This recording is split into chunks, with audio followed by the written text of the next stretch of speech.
అందరికీ శుభోదయం. ఈరోజు పంచాంగ విశేషాలు. పంచాంగంతో పాటు మరొక పౌరాణిక కథ. ఒకప్పుడు శ్రీకృష్ణుడు మరియు సుధాముడు చిన్నప్పటి స్నేహితులు.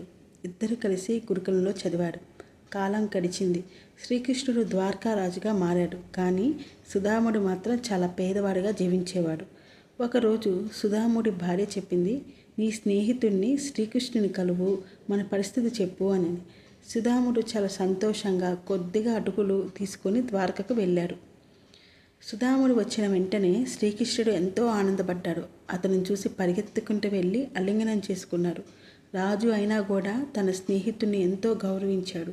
సుధాముడు తీసుకొచ్చిన చిన్న అటుకును కూడా ప్రేమగా తిన్నాడు.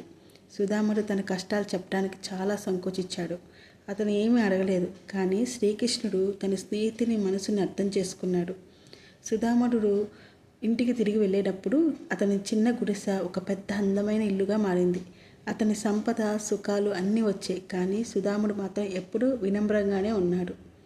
ఈ కథ కనుక మీకు నచ్చితే లైక్ చేయండి, షేర్ చేయండి, సబ్స్క్రైబ్ చేయండి. Thank you.